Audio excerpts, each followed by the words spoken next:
Halo Sobat Gayeng Nusantara, berjumpa dengan saya Hema Sulistyo Putra. Pada kesempatan kali ini kita akan mengobrol gayeng dengan salah satu budayawan kota Semarang, sastrawan dan sastrawan juga cukup senior, dengan Mbah Bejo Lawang Sewu. Mungkin sudah melalui di dunia televisi dengan Pak TH Edi Johar selaku sastrawan dan budayawan kota Semarang, dan satunya lagi Om Kelana Siwi. Nah, ini saya mau ngobrol-ngobrol tentang budaya. Menurut Pak TH ya, ini ya Pak TH, untuk kegiatan kesenian di Semarang seperti apa Pak ini Pak, kalau saat ini Pak?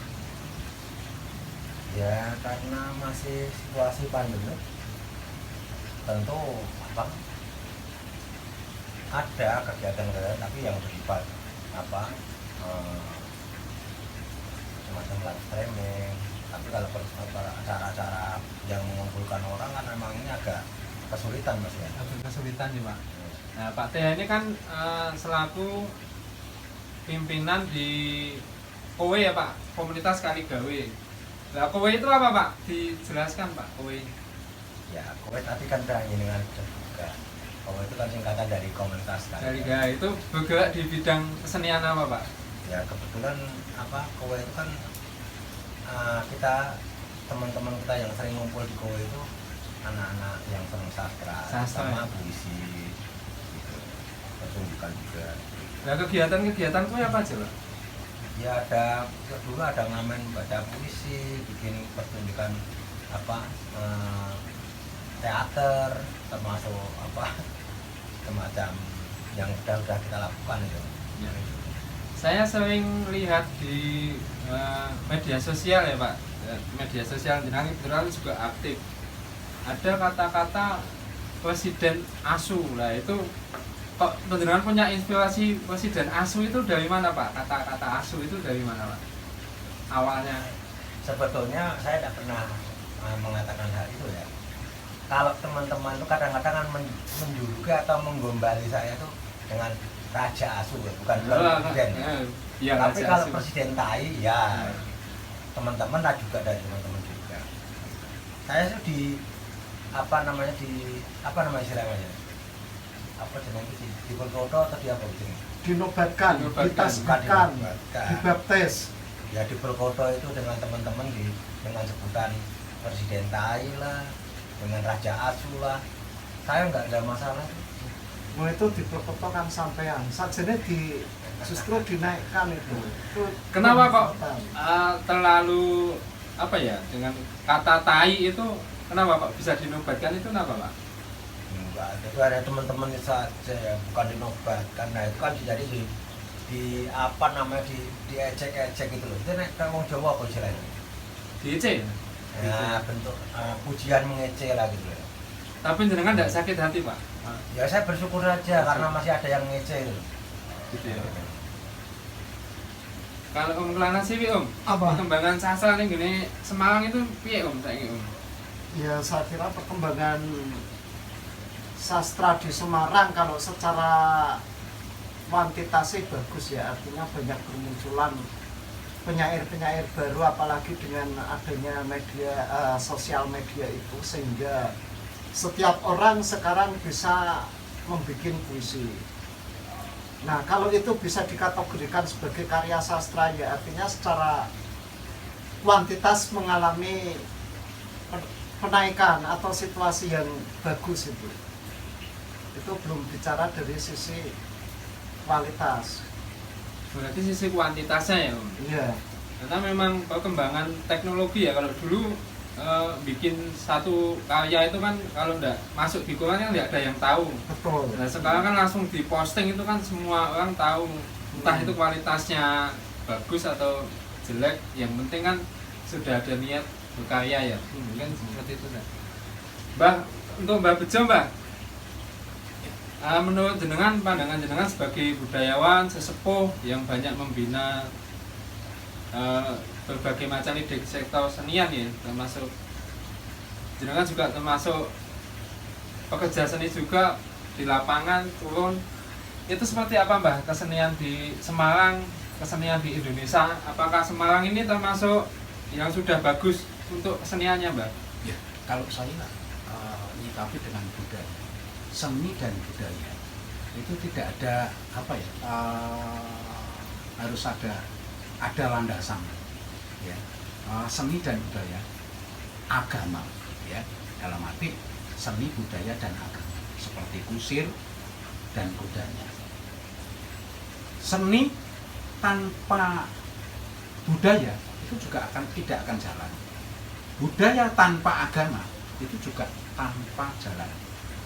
Itu harus ada keseimbangan ya. Saya melihat di Jawa Tengah, khususnya di Kota Semarang, seninya hebat, maju, tapi pemerintahannya ini kurang respon bagi saya. Karena apa? Ternyata masih banyak sekali seniman-seniman kita yang masih keleleran ya, keleleran di pinggir jalan dengan poster macam-macam, bahkan sampai sekarang mungkin booming di Semarang ya. Di Semarang di lampu-lampu merah banyak anak-anak kecil itu pakai apa, dicat-cat dan sejenisnya. Itu sebenarnya seni, tapi yang seni tidak mendidik bagi saya. Nah, disinilah letaknya harus pemerintahan, apalagi penggiat-penggiat seni seperti ini. Pemerintahan sendiri sekarang tidak peduli. Itu menurut saya. Karena selama ini jalan di tempat aja ya. Yang dilihat pemerintahan daerah, pemerintahan Kota Semarang khususnya, yaitu cuman dilihat sebelah mata. Bagi saya seperti itu. Jadi nek wani itu aja wedi-wedi, nek wedi aja wani-wani. Kalau saya seperti itu. Dibilang tadi beliaunya Pak TH, terus beliaunya Mas Gondrong ini beda ya dengan saya. Karena saya itu budaya itu bisa melihat di sudut pandang depan, belakang, atas, bawah, kiri, kanan. Kalau saya seperti itu. Jadi kurang kompak lah, salah satunya itu. Mungkin salah satunya wadah, yang madai siapa? Yo pemerintahan itu sendiri. Bagi saya seperti itu Mas. Kalau Pak TH menanggapi gimana Pak? Kalau seniman itu kan ada beberapa kriteria ya. Ada yang mereka mandiri sendiri, bahkan saya pernah dengar dia berkiblat di pemerintahan, dibantu pemerintahan pun juga tidak mau. Ada yang mendekat ke pemerintahan, juga ada yang tidak mau. Mereka idealisnya sendiri-sendiri. Nah, dengan adanya kalau yang dibilang Mbak Bejo tadi kelelewan-kelelewan di pinggir jalan itu apakah itu kesalahannya di mana Pak? Apa memang ya tidak ada yang salah karena seniman kadang kan juga memilih jalannya sendiri ya? Itu apa memang peran pemerintahan itu juga penting Pak? Apa peran penggiatnya yang kurang greget? Kalau saya tidak punya kapasitas untuk menyalah-nyalahkan ya. Mungkin sedikit berbeda dengan Mbak Bejo tadi. Tapi saya begini, seniman itu dalam situasi seperti apapun tetap harusnya tetap berkreasi. Disupport pemerintah atau tidak, kita harus tetap berkreasi. Nah, bentuk kreasi itu tergantung kita. Gitu. Kita tidak boleh tergantung oleh pemerintah. Tapi memang betul seperti kata Mbak Bejo tadi, pemerintah punya tanggung jawab pada apa yang terjadi di wilayahnya. Gitu. Nah, bagaimana kalau ada hal yang negatif, ada yang tidak terurus, tidak terbantu, itu pemerintah diam saja ya, pemerintahnya nggak bisa juga. Tapi selama ini di Kota Semarang khususnya, di Jawa Tengah khususnya di Semarang, itu kan cuman melihat orang-orang kita, orang-orang seniman ini begitu aja, dan pemerintah ini bukan saya menyalahkan, tapi kurang perhatiannya. Bukan karena perhatian bukan masalahnya, kan seperti itu. Jadi bagi saya seorang seniman, terus apapun lah yang berbentuk seniman itu harus benar-benar jangan dipandang sebelah mata. Pemerintah sendiri cuma merintah, banyak orang pemerintahan seperti itu. Nah, biasanya pemerintah itu di mana-mana emang kalau yang sudah moncer orang Jawa bilangnya, itu biasanya pemerintah hadir. Nah, itu manakala yang sedang terseok-seok, apa yang sedang berproses berdarah-darah, itu seolah-olah pemerintah misalnya melihat pun nggak mau memperhatikan. Itu memang sering terjadi kan begitu. Nah, kalau hal yang sudah viral jadi sorotan masyarakat luas, itu biasanya pemerintah baru hadir. Nah, nggak tahu itu karena semangatnya, mentalitasnya atau apa, saya nggak tahu ya. Tapi bagi saya sebagai seniman, ya setiap ada kesempatan kalau bisa kumpul ya berkreasi aja. Saya senang puisi ya baca puisi, saya senang teater ya berteater gitu aja. Nah, menyoroti lingkungan apa yang terjadi pada kita, itulah tugasnya seniman. Seniman harus punya kesadaran dengan apa yang terjadi di lingkungannya. Nah, banyak seniman tidak punya yang kepedulian atau jauh dari persoalan lingkungannya. Itu seringkali terjadi begitu. Berarti tanggung jawab seorang seniman itu tidak hanya dengan karyanya ya, berarti dengan lingkungannya pun juga harus peka ya, Pak? Oh ya, seniman harus hadir dalam persoalan lingkungan. Persoalan lingkungan misalnya ada orang-orang yang digusur, ada orang-orang yang keleleran, ada rumah-rumah yang memprihatinkan, terus pemerintahan yang kurang pas, kurang benar. Nah, ini seniman harus hadir, termasuk Mbak Bejo tadi udah berusaha mengkritisi pemerintah Kota Semarang. Nah, itulah tugas seniman. Jadi jangan seniman berkarya hanya cinta-cintanya apa tuh yang indah-indah saja tanpa ngerti ada persoalannya tetangganya nggak makan. Nah, itu jangan sampai terjadi begitu. Apalagi rumah-rumah digusur tanpa solusi yang baik misalnya. Nah, seniman harus hadir itu, minimal karyanya, syukur-syukur dengan orangnya gitu. Berarti dalam visualisasinya tidak hanya dalam divisualisasikan dalam karya aja ya Pak, berarti harus turut ikut serta mengimbangi ya, menjadi penyeimbang. Kalau saya seperti ini gampang aja Mas. Jadi tadi saya sudah menyinggung nek wani aja wedi-wedi, nek wedi aja wani-wani. Sekarang seniman Semarang ya, seniman apapun yang jelas, iya dah, ditutup dengan sebelah matanya. Mau moto picek, kuping budek, ya, dalam arti seperti pemerintahan seperti itu. Jadi seniman jadi senewan sekarang. Melihat orang apa? Pemerintahan-pemerintahan yang ada di Kota Semarang ini khususnya bukan pemerintahan yang satu tok di situ. Di situ ada peran masing-masing, ada seni dan budaya. Lah disinilah gedene agama, besarnya agama itu dari budaya. Kalau saya, ya seniman-seniman itulah termasuk budaya. Jadi jenengan-jenengan seperti ini mengleda-lede ya jadinya di letre-letre seperti itu kalau saya. Kalau menurut Om Kelana sendiri Om, melihat realitas sekarang ya antara hubungan seniman dengan pemerintahan itu seperti apa Om? Dan harus apa yang dilakukan oleh penggiat-penggiat maupun mungkin di pemerintahnya sendiri Om, untuk mengguyurkan kesenian? Aku sepakat juga dengan Mbah Bejo dan juga beberapa sepakat dengan Om TH. Jadi gini, kalau sebenarnya kan kita mau bicara dulu ini persoalan kebudayaan apa yang mau kita bangun itu, kebudayaan macam apa ini. Di bawah peradaban itu ada kebudayaan. Nah, pilar-pilar dari kebudayaan itu ada kesenian, ilmu pengetahuan, teknologi, dan politik itu. Nah, yang menjadi persoalan sejak Orde Baru, masyarakat khususnya seniman, kesenian dipisahkan dari politik. Artinya seniman tidak boleh berbicara persoalan politik hingga sampai sekarang. Misalnya gini, ada seniman yang kemudian dia di luar keseharian keseniannya, dia ikut demo atau demo satu pilihan atau mendekati pemerintah dianggap sudah menjadi pengkhianat.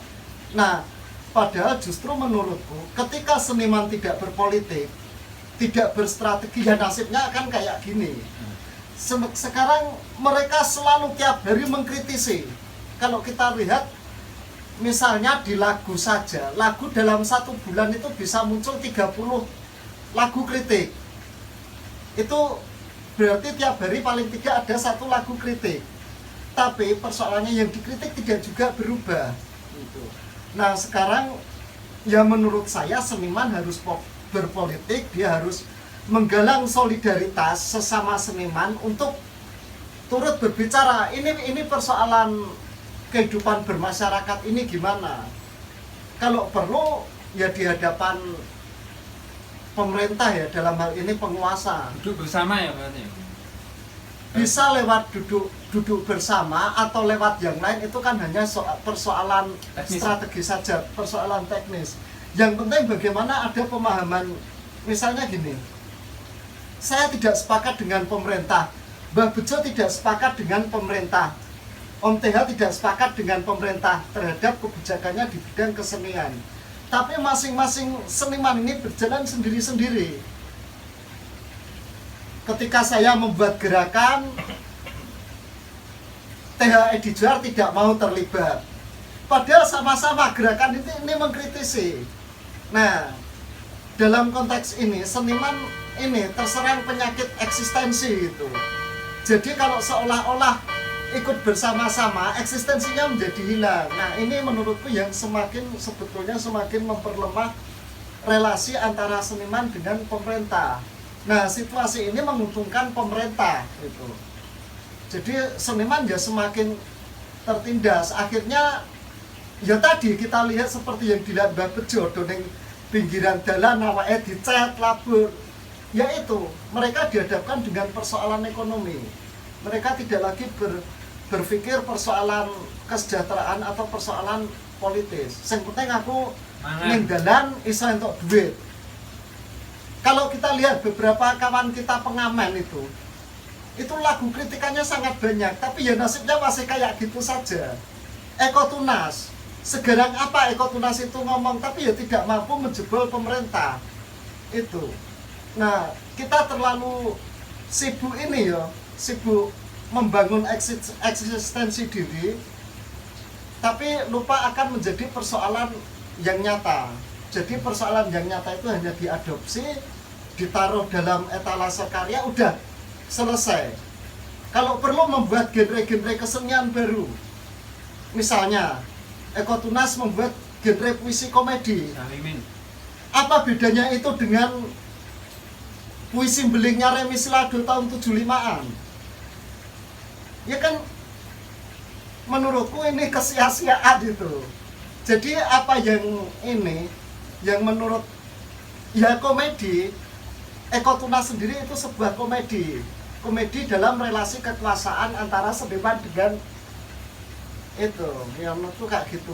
Nah, persoalan-persoalan nyata di dalam masalah kebudayaan dan kesenian di Kota Semarang itu apa aja? Mungkin Pak TH, Mbah Bejo dan Mas Kelana bisa menanggapi apa yang sekarang urgent itu apa? Yang kita hadapi, kendala-kendala kesenian di Semarang itu apa? Mungkin bisa ditanggapi. Dan harus apa? Aku tak menanggapi dulu.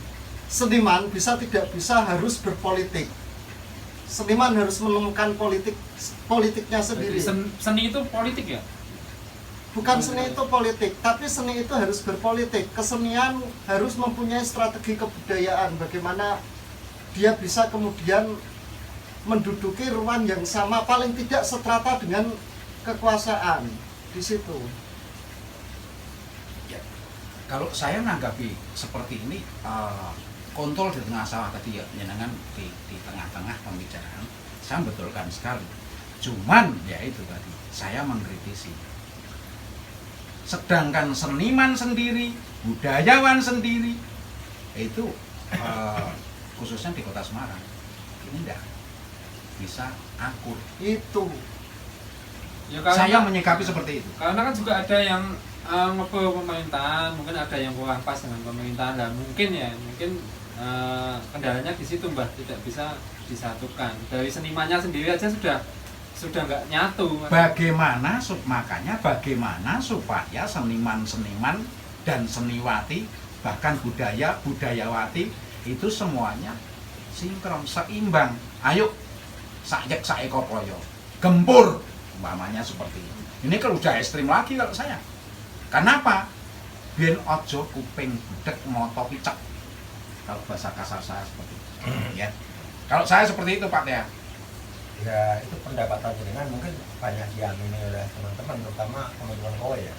Tapi persoalan begini nih, enggak bejo, banyak seniman, sastrawan, penyair itu yang mendekatkan diri atau didekati oleh penguasa sehingga dia kikuk untuk bergerak. Nah, ada orang-orang yang punya masih idealisme, masih begitu peka melihat persoalan-persoalan sosial, karena dia hanya segelintir saja, akhirnya suaranya ya nggak terdengar, nggak bisa berbuat apa-apa. Nah, kalau kita bisa kompak, misalnya gini, pemerintah benar, ya kita semua sepakat mendukung pemerintah. Begitu. Manakala pemerintah keliru, harus sepakat bersama-sama yang mengatakan ini keliru. Supaya apa? Pemerintah lebih hati-hati lagi. Penguasa tidak boleh menggunakan kekuatannya untuk menekan pada orang-orang kecil, orang-orang teraniaya. Begitu. Nah, maka kita ini sebagai agen pekaan sosial masyarakat harusnya menyuarakan. Jangan sampai misalnya ada persoalan di suatu tempat, segelintir sekali seniman yang menangis-nangis, sementara yang lain masa bodoh, seakan-akan masa bodoh, malah rame-rame kirim WA ikut berdoa gitu loh. Nggak doa-doa lewatnya WA, atau doa-doa lewatnya Facebook penuh dengan doa gitu loh. Sehingga pemerintah juga yang merasa melakukan kesalahan itu, banyak yang masih tidak banyak yang mendukung itu persoalan itu, ya budak saja gitu loh. Maka saya menganjurkan, saya memohon pada kesadaran teman-teman semua untuk ayo, ini ada persoalan ini, misalnya di Tarboyo Kulon, ya ayo kita bersama-sama, ayo, kalau itu persoalan itu benar, mari kita bergerak bersama-sama, kita ingatkan pemerintah gitu. Nah, kedepannya mestinya begitu. Makanya tadi sudah saya kutip di depan nih, nek wani ojo. Sekarang ngebeda apa ya? Enggak Nek apa-apa. wedi ojo wani-wani. Seperti itu. Kalau saya selaku budayawan itu nek salah tak salah ki. Nah, sekarang permasalahannya seniman, budayawan yang tadi saya ceritakan itu kurang peka terhadap situasi dan kondisi seperti ini. Jadi sedangkan pemerintah aja sekarang ora gelem ngakoni salah. Begitu juga seorang seniman, budayawan. Nek semuanya itu mengakui kesalahan diri kita sendiri. Orang saya kan rebutan bener, orang rebut salah. Nek rebutan bener akeh unggale. Kayak gitu. Rebutan salah, sudah selesai masalahnya. Rebutan bener tapi ora ngerti sing benar. Nek wis bener kudu ngerti bener. Iya. Kudu laras, leres, lurus apa sing dadi karepe. Dan sebagainya. Nah, di tahun 2001 ini gimana Mbak? Menurut jenengan Mbak? Nanti jenengan kan juga dekat dengan pemerintahan kan. Nah itu konsep-konsep pemerintah ke depan itu menguntungkan kebijakan ya, terutama ya menguntungkan seniman enggak Mbak? Ya. Bukan menguntungkan senimannya sih. Dari untuk bidang seni dan budaya itu apakah sudah bagus atau ada yang perlu dikoreksi lagi? Salah satunya saya di beberapa sebelum masukin tahun 2021 tahun ganjil ini, saya sudah prediksi tahun 2001 mau ada apa di Indonesia, bahkan di dunia. Kita urip nang dunia. Ada apa aja Mbak? Nah, itu banyak sekali. Ada bencana jelas yang gitu. Bencana, ekonomi, terus politik dan sebagainya, ini sudah saya kupas tuntas. Tapi tidak bagus kalau kita kupas kembali. Yang jelas saya pengen untuk ke depan dadio pemerintahan juga pemerintahan ojo kuping budek moto picek. Salah satunya itu. Keduanya, kita sebagai masyarakat kecil, bahkan corongnya orang-orang sekitar kita ini sebagai budayawan, sebagai seniman, ya jadilah ayo kita bersatu, kita gandengan tangan. Bagaimana nek salah ya ayo ngaku salah, nek bener itu yang ditindak. Kalau saya seperti itu, jadi enak sebenarnya. Tinggal kita itu, saya kira budayawan, seniman kalau dikumpul itu ya macam-macam, permintaannya macam-macam.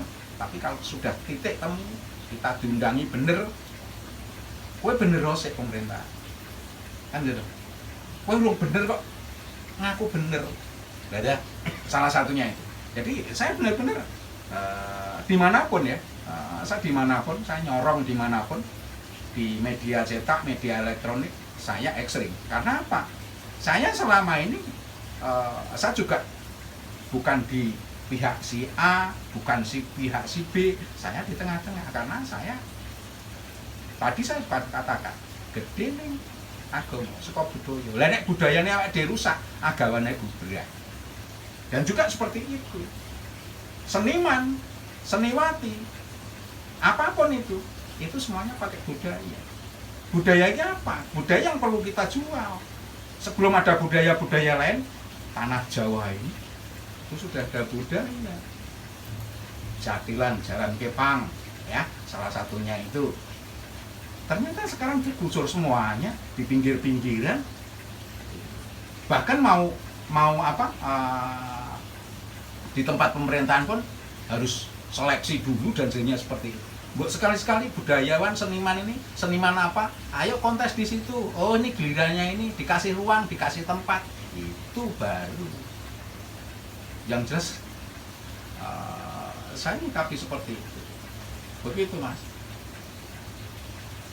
Kalau saya mengamati dunia kesenian ya, ini lebih ke kesehariannya ya. Itu memang di Indonesia maupun di Semarang itu sebenarnya masalahnya sama Pak. Dan itu masalah klasik, kekurangan ruang tampil, baik itu yang total di kesenian maupun yang seni sebagai hobi aja. Jadi ruang untuk sosialisasi karya mereka itu sangat kurang bahkan. Nah ini apakah perlu Pak TH dan Mas Pelana, mungkin Mbak Bejo, kita semua itu duduk bersama, diadakan mungkin ya kongres kecil-kecilan, membahas tentang apa yang harus kita lakukan untuk resolusi kesenian agar bisa semakin guyup, semakin bermanfaat maupun untuk masyarakat ya, terutama di para pekerja seni. Itu perlu nggak seperti itu kita satukan, dan itu mungkin nggak ini sekali lagi ya, sekali lagi kalau saya seniman ojo ming merdeka, oh ini tidak payu saiki, yakin orang payu. Karena tadi saya sudah singgung moto pucek itu kupingnya do budek, salah satunya itu ya. Kita pekerja seni, pekerja budaya seperti ini, lah nek kowe ora diajeni, lah terus piye? Salah satunya gitu. Kita sebenarnya kita mau bongkar, tapi sedulure dhewe aja ora akur. Salah satunya. Coba saya dikoreksi. Pak Dea saya dikoreksi, Mas Gondrong saya dikoreksi. Bener enggak kira-kira? Ya, terus solusinya, sekarang solusinya apa Pak Dea? Mungkin jenengan punya pemikiran, Mas Lana punya pemikiran menghadapi masalah persoalan seperti ini, solusinya apa Pak? Kita gini loh, kita itu memang harus membudayakan perbedaan dalam pemikiran, tapi dalam kacamata yang berkaitan dengan hati nurani atau keseimbangan rasio dan rasa ya, itu harus ada skala prioritas. Nah, untuk bisa bersama, memang kalau nanti kita seragamkan, seniman harus sepakat, itu nanti juga nggak bagus, karena seniman harus memiliki daya kritis, daya berpikir yang berbeda-beda. Nah, bagian yang disampaikan oleh Mbak Bejo tadi terkait dengan keakuran itu menarik. Memang tidak gampang dilakukan oleh siapapun, terutama seniman, karena seniman itu sesungguhnya dia orang-orang yang berdiri di garis depan dalam pemikiran, dalam berkreasi gitu. Nah, tapi setidaknya kita harus menggunakan skala prioritas untuk melangkah. Misalnya ada satu tempat yang digusur atau dengan cara yang sewenang-wenang misalnya di Semarang. Nah, bagaimana seniman ini hadir bersama-sama? Kenapa itu kok bisa digusur? Kenapa dengan cara-cara kekuasaan? Dengan cara-cara kekerasan, misalnya mengerahkan Satpol PP yang di backup atau didukung oleh TNI Polri. Semestinya seniman tidak boleh menunggu nanti terus habis itu baca puisi, pentah-pentah, main biola, main saksofon segala macam, bukan itu. Tapi hadir mengingatkan pemerintah jangan begini caranya gitu loh. Ada kan dialog-dialog yang begitu intens, dialog-dialog yang begitu bagus. Nah, seperti apa? Supaya apa? Ini kan rakyat kita semua. Ini bukan orang luar. Nah, mereka itu kan bagian dari kita. Jangan ditonton salamu dewe. Wong itu pemilik sarbot begini. Kan begitu. Yang sering-sering terjadi di mana-mana, termasuk di Semarang, kan seperti itu. Kalau ada yang bangkang, dianggap sayap kanan atau dianggap mungkin tadrun atau cebong atau kampret. Nah, ini ada perbedaan semacam itu. Itu jangan sampai terjadi begitu. Dilihat dulu, kita lihat, ayo kita bersama-sama. Ini seniman hadir nih. Jangan seniman hadir hanya untuk acara selebrasi ya. Ya, kalau seperti itu sudah nyinggung seperti itu pemerintahan yang kita mau garis keras. Oke, kita garis keras. Tapi saiki seniman ini gendengan kita senewan aja. Dijogeti lah wis. Gitu. Gitu. Yang mau pakai tadi disinggung yang mau pakai beliau kan dia arep bingung tuh. Arep dengan cara apa ya? Diseneng wae. Seneng no pikirmu, seneng no hatimu ben dhek bingung juga gitu loh. Itu aja intinya. Jadi kebersamaan yang mestinya kita gali sekarang. Kita koreksi. Ayo bicaranya seniman, seniwati, budayawati, semuanya kita sinkronisasi seperti itu. Yeah. Pernah enggak Pak TH yang mungkin berpengalaman di Semarang ya, cukup senior mungkin sesepuhnya di sini, seniman budayawan di kota Semarang ini satu berkumpul bersama, antaranya seniman yang pro mungkin dengan pemerintahan, punya jalan pikiran yang sama dengan pemerintahan, dengan seniman yang mungkin tidak selaras, punya jalan pemikiran lain, ya itu duduk bersama, mengutarakan pendapatnya masing-masing. Di situ kan akan ketemu Pak, kita lost ke persoalan pemikiran dan pemikiran, otomatis kita ambil jalan tengah, itu akan ketemu. Belum pernah apa enggak Pak? Selama ini saya tidak pernah mendengar dan melihat itu. Karena apa? Seniman itu sulit untuk bertemu bersama, apalagi kalau sudah bicara tentang senioritas ya.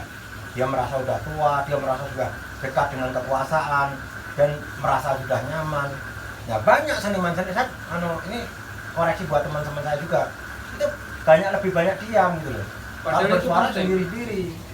Kalau untuk duduk bersama untuk mendekat merapat ya tidak bisa semuanya. Ada beberapa, misalnya saya sebut